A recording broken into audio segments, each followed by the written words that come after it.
চিরাচরিত প্রথায় শুরু করে দিয়েছেন এই এলাকার বিধায়ক। কতগুলো লালন পালন করেন ইলেকশনের জন্য। সারা বছর তো মানুষের কাছে যাওয়া নেই, সারা বছর মানুষের কাছে কাজের জন্য তো ওনাকে ছয়াগরতলাবাসী পায়নি।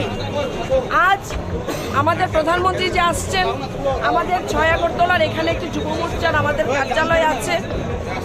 কিছুক্ষণ আগে এখানে আমাদের যুব মোর্চার কয়েকজন ভাই বসেছিলেন। যেহেতু নরেন্দ্র মোদী যে আসছেন, আমাদের অনেক বড় একটা দায়িত্ব। আজ ছয়াগরতলার মাঝখানে উনি যাবেন। এই এলাকার বিধায়কের কতগুলো যারা উনি লালন পালন করে ভরণ পোষণ করছেন,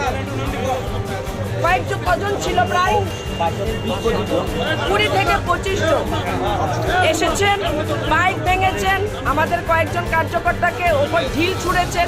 ছুঁড়ে কোথায়? হিম্মত হলো না দাঁড়িয়ে থাকার, সাহস হলো না দাঁড়িয়ে থাকার, দৌড়ে কেন পালালো?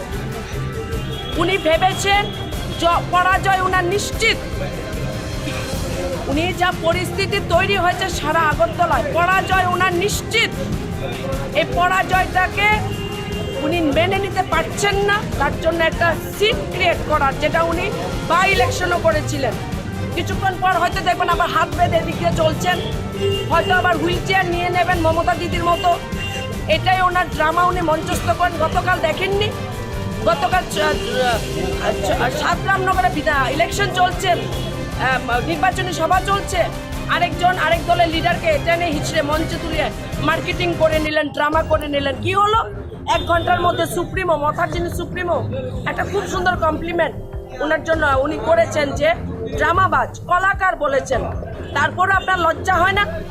মানুষ আপনাকে কিভাবে দেখছে, আপনার লজ্জা হয় না? আপনি না 20 বছরের বিধায়ক, 20 বছরের বিধায়ক হলে, মানুষের জন্য এত ভালো কাজ করলে, এই সন্ত্রাসের সন্ত্রাসকে কেন হাতিয়ার করতে চাইছেন?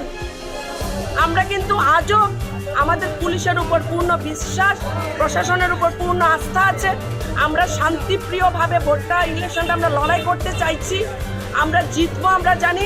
আমার এই যে হাজার হাজার, আজ লাখ লাখ এখানে কার্যকর্তা হবে, আমরা যদি মনে করি আমরা বদলা নেব, আমরা নেব। কেউ পারবে, টিকতে পারবে, কিন্তু আমরা সেই পথে যাব না।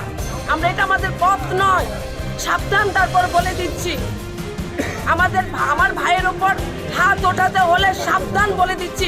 চিন্তা করে আপনি কাজ করবেন। যদি আরেকবার করতে আসেন, খুব চিন্তা করে কাজ করবেন। আমি কিন্তু আর ভাইদের পাঠাবো না, আমি যাব আপনার বাড়িতে। আমার একজন ভাইয়ের উপর যদি আরেকবার আক্রমণ, আমি কিন্তু আপনার বাড়িতে ঢুকে পড়বো, কিন্তু আমি বলে দিলাম।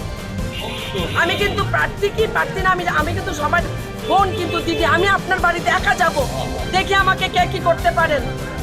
আমি আমার ভাইদের কিন্তু পাঠাবো না। ভাইদের সুরক্ষার দায়িত্ব আমার দিদি নিয়ে রেখেছি। আমার প্রধানমন্ত্রী আসছেন, আমরা আইনের পথে যাব, কেস করব, এফআইআর করব। প্রত্যেকটা ক্রিমিনালকে আমরা চিহ্নিত করেছি, তারপর দেখি কি হয়।